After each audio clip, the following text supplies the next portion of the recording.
Today we light the second Advent candle, which represents peace.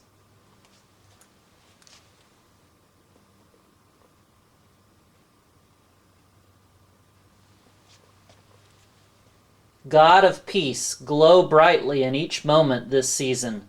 We ask your forgiveness for the times we have not been peaceful people. Guide us in the way of your peace. Jesus, Prince of Peace, fill our hearts with your peace. Guide us as we work for peace in our families, our communities, and our world. And may we continue to grow in faith and love, being examples of peace through our words and actions. We await your coming with serenity. Amen. Yes, indeed, students and teachers, we are in our second week of Advent, and we are looking forward to the coming of the Christ child. There's a good chance that things are beginning to look a lot like Christmas around your homes. That's definitely the case here at my house. Here is our Christmas tree with the decorations on it. We worked on this Thanksgiving weekend. But let me also show you a few other places that we decorated that are some of my favorite spots in our house. Here's our stockings hung by the chimney with care, with hopes that St. Nicholas soon will be there. And here is our nice nativity scene. It's a little backlit from the light outside, but hopefully you can see. It's all kinds of characters and animals and angels all around. This is one of my wife's favorite things to decorate. She loves pulling these out. There's some of the shepherds and their sheep. And the stable that they're in is made out of real wood and moss and things from actual nature. So I love our nativity scene at our house. And here is my favorite area, the Star Wars Christmas, where all our characters sit at the piano. Isaac and I decorate this together. So in our journey together through the scriptures, we are at the end of the Old Testament. We've covered the 5 books of the law. We have discussed the books of history. We most recently explored the books of wisdom and poetry. And now we have come to the section called the prophets. Now, there are 17 books in this section. Let me show you this real quick. I gave your teachers a copy of this that they may or may not have distributed to you. But up at the top here, it tells you all the different books, and then this shows you where each of those prophets appeared.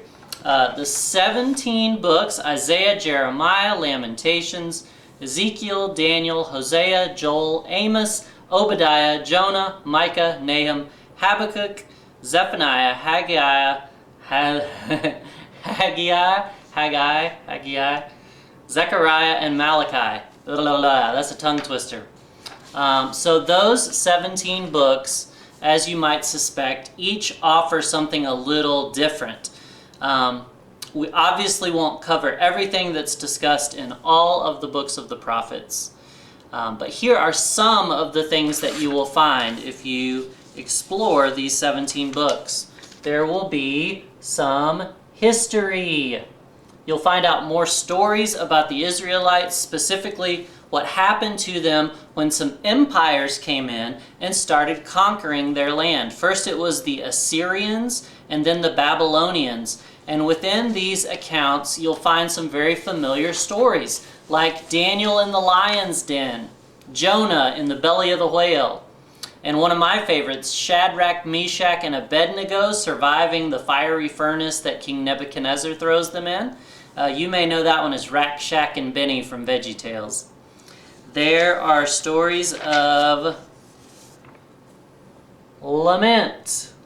Now, if you remember, when we discussed Psalms, there were Psalms of lament, poems that talk about sadness and disappointment.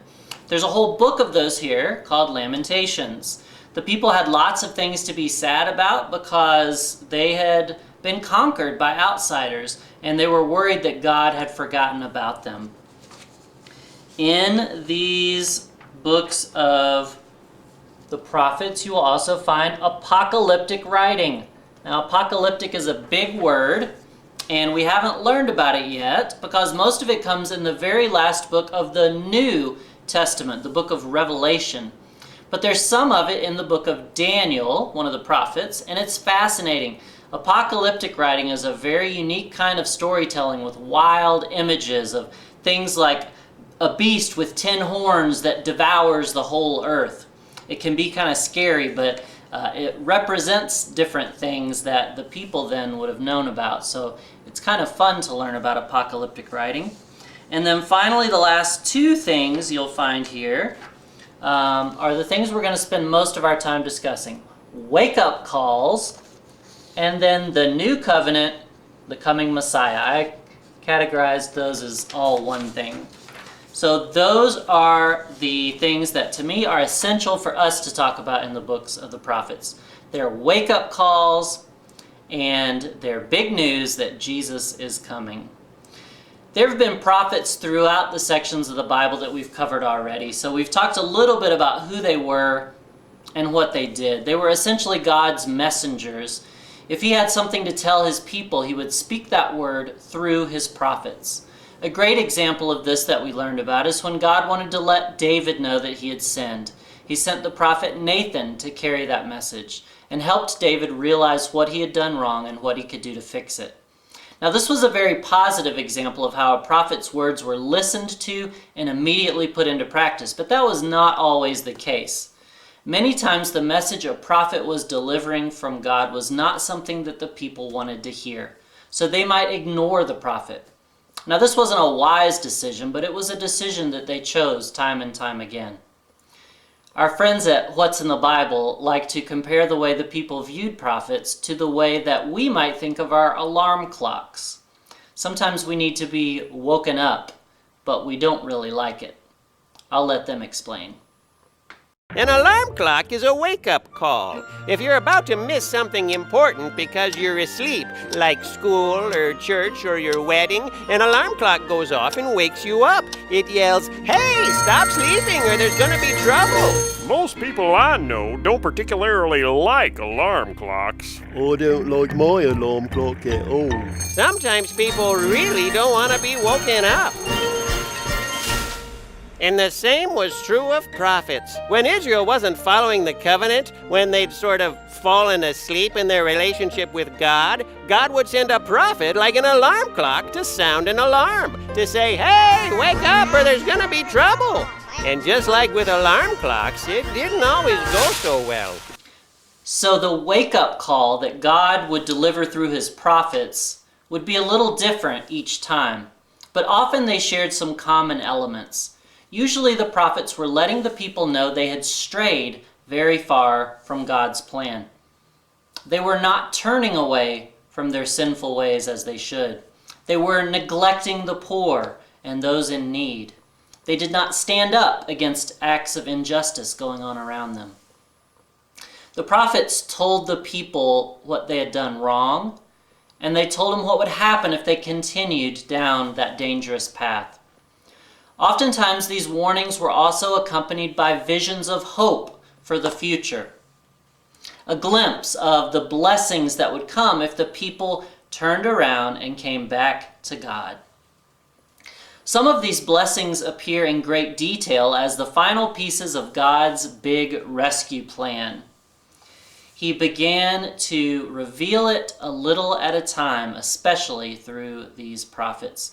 We've discussed in previous lessons that God established covenants with his people along the way, agreements or promises between God and the Israelites.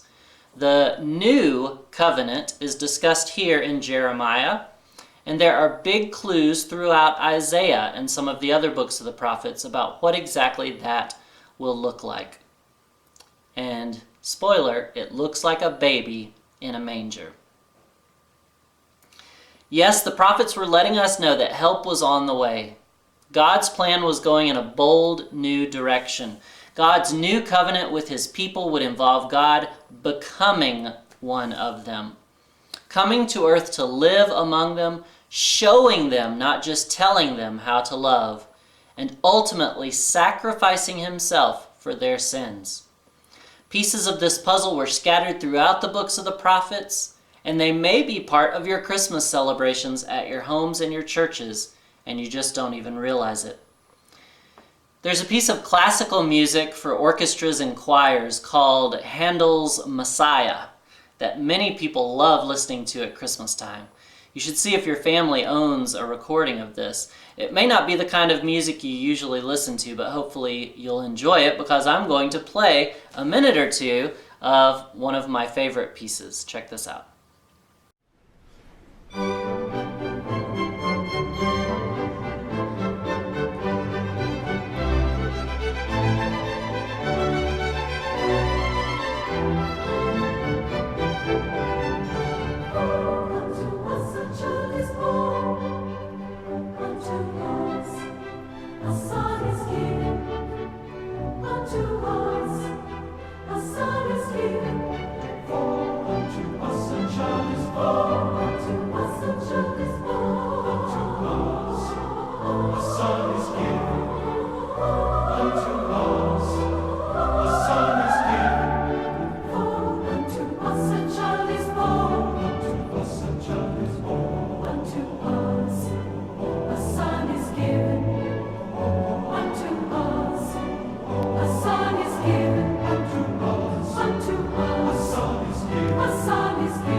Now, hopefully you could tell what they were saying. It's a quote from Isaiah, chapter 9, verse 6. For unto us a child is born, unto us a son is given, and the government shall be upon his shoulder, and his name shall be called Wonderful Counselor, the Mighty God, the Everlasting Father, the Prince of Peace. That's Jesus. And there's more.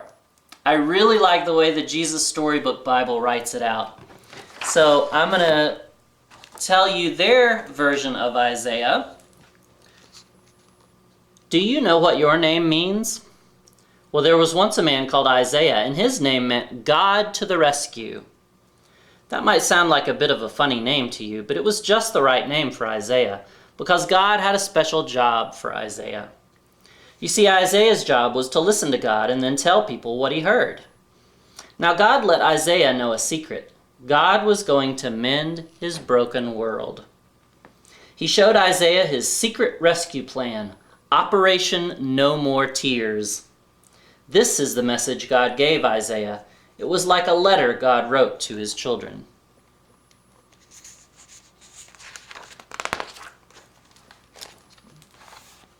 Here's the way it's printed in the Bible. Dear little flock, you're all wandering away from me, like sheep in an open field. You have always been running away from me, and now you're lost. You can't find your way back. But I can't stop loving you. I will come to find you. So I am sending you a shepherd to look after you and love you, to carry you home to me. You've been stumbling around like people in a dark room, but into the darkness a bright light will shine. It will chase away all the shadows like sunshine. A little baby will be born, a royal son. His mommy will be a young girl who doesn't have a husband. His name will be Emmanuel, which means God has come to live with us. He is one of King David's children's children, the Prince of Peace. Yes, someone is going to come and rescue you, but he won't be who anyone expects. He will be a king. But he won't live in a palace, and he won't have lots of money. He will be poor, and he will be a servant. But this king will heal the whole world. He will be a hero. He will fight for his people and rescue them from their enemies. But he won't have big armies, and he won't fight with swords. He will make the blind see. He will make the lame leap like deer. He will make everything the way it was always meant to be. But people will hate him, and they won't listen to him. He will be like a lamb. He will suffer and die. It's the secret rescue plan we made from before the beginning of the world. It's the only way to get you back. But he won't stay dead. I will make him alive again. And one day when he comes back to rule forever, the mountains and trees will dance and sing for joy. The earth will shout out loud. His fame will fill the whole earth as the waters cover the sea. Everything sad will come untrue. Even death is going to die, and he will wipe away every tear from every eye. Yes, the rescuer will come. Look for him. Watch for him. Wait for him. He will come. I promise.